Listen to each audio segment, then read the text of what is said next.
लेकिन स्टूडेंट कैसे हैं आप सब। उम्मीद करती हूँ आप सब खैरियत से होंगे। जैसे कि आपको मालूम है कि हमने 9th क्लास की फ़िज़िक्स के चैप्टर नंबर 1 के हमने बहुत से टॉपिक्स कवर किए हैं, जिसमें हमारे पास बेस क्वांटिटीज़ थी, ड्राइव क्वांटिटीज़ थी, बेस यूनिट्स थे, ड्राइव यूनिट्स थे, प्रीफिक्सेस थे, साइंटिफिक नोटेशन थी, सिग्निफिकेंट फिगर्स हैं। अब हम चलते हैं इसकी एक्सरसाइज की तरफ, और इसकी एक्सरसाइज का जो फर्स्ट क्वेश्चन है वो है मदद झेल मिकदारों को प्रीफिक्सेस की मदद से जाहिर करें। इसका जो फर्स्ट पार्ट है वो है 5000 ग्राम। हमने प्रीफिक्सेस में जाने के लिए हमें पहले इसको किस में कन्वर्ट करना है, साइंटिफिक नोटेशन में। और साइंटिफिक नोटेशन में हमें पता है कि डेसिमल पॉइंट से पहले हमारे पास सिर्फ एक नॉन ज़ीरो डिजिट होना चाहिए, ठीक है।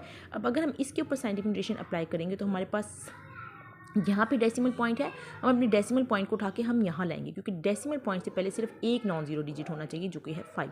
तो 5 हमारे पास ये आ जाएगा। हमारा डेसिमल पॉइंट यहाँ पे जब आएगा तो हम कितने डिजिट पीछे गए हैं, 1 2 3। तो ये हमारे पास हो गया 10⁻3। देखें हम राइट टू लेफ़्ट गए हैं, और मैंने आपको बताया था कि जब हम राइट टू लेफ़्ट जाते हैं तो 10 की पावर हम प्लस में लगाते हैं। 10 की पावर हमने प्लस में लगाई और ग्राम हमने एज इट इज़ उतारा। और प्रीफिक्सेस में आप लोग पढ़ चुके हैं कि 10⁻³ होता है वो हमारे पास बराबर होता है 1 किलो के, ठीक है। 10⁻³ बराबर होता है किलो के। और हमारे पास अब हम 5 की जगह यहाँ पे लगा देंगे 5 एज इट इज़, और 10⁻³ की जगह हम लगाएंगे 10⁻³ की जगह हम लगाएंगे किलो, ठीक है। यहाँ पर हम लगाएंगे किलो और ग्राम हम एज इट इज़ उतार लेंगे। तो हमारा जो आंसर है वो है 5 किलोग्राम। ये था हमारा फर्स्ट पार्ट। अब हम चलते हैं अपने सेकंड पार्ट की तरफ, और सेकंड पार्ट है हमारा 2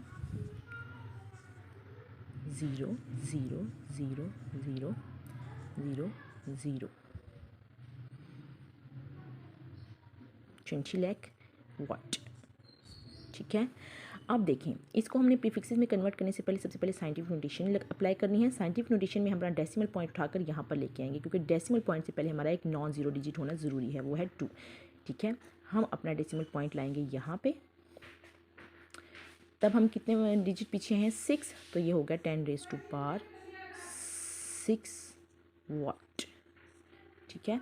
अब हम जैसे कि जान चुके हैं कि 10⁻6 जो हमारे पास बराबर होता है मेगा के इक्वल हो गया।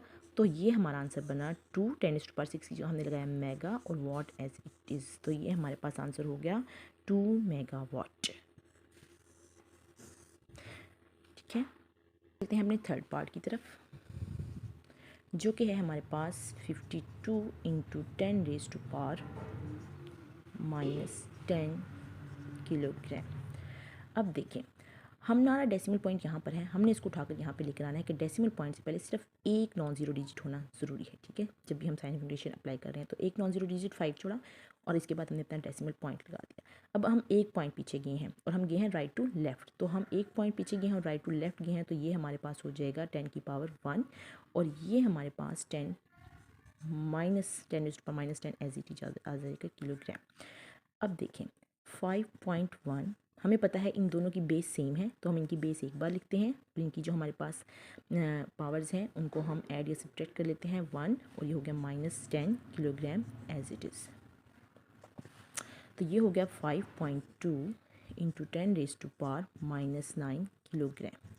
अब देखिए, हम इस किलो को भी हम इसकी पावर में ले आते हैं। हमें पता है कि 5, ये हम 5.2 एज इट इज़ लगाते हैं, 10⁻⁻9 एज इट इज़ लगाते हैं, और हमें पता है किलो किसकी बराबर होता है, 10⁻3 के ग्राम एज इट इज़ आ गया, ठीक है। 5.2 × 10⁻⁻9, और ये +3 के साथ है, तो ये हमारे पास ग्राम एज इट इज़ आ गया, ठीक है। ये हमारे पास हो गया 5.2 × 10⁻⁻6 ग्राम।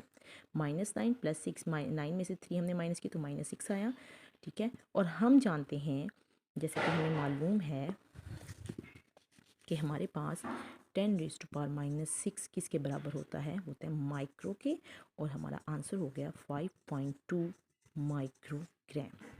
ये है हमारे इसका सर, आप देख सकते हैं स्टेप बाय स्टेप, ठीक है। और हमारा लास्ट पार्ट है इसी क्वेश्चन का, जो कि है हमारा डी पार्ट, और डी पार्ट है हमारा 225 × 10⁻⁻8 सेकेंड। इस पे भी हम साइंटिफिक नोटेशन अप्लाई करें, डेसिमल पॉइंट से पहले सिर्फ एक नॉन ज़ीरो डिजिट, तो हमारा डेसिमल पॉइंट यहाँ पे आएगा 25। अब हम कितने डिजिट पीछे गए हैं, 2, तो हमारी 10 की पावर होगी 2, क्योंकि हम राइट टू लेफ्ट गए हैं, +2 आ जाएगा, और 10⁻⁻8 एज इट इज़ आ जाएगा। तो ये हो गया 2.25, बेस सेम है, 2 - 8 सेकेंड, ठीक है। और ये हो गया हमारे पास 2.25 × 10⁻⁻6 सेकेंड। और हम जानते हैं 10⁻⁻6 इसके बराबर होता है माइक्रो के, तो हमारा आंसर आया 2.25 माइक्रो सेकेंड। ये तो था हमारा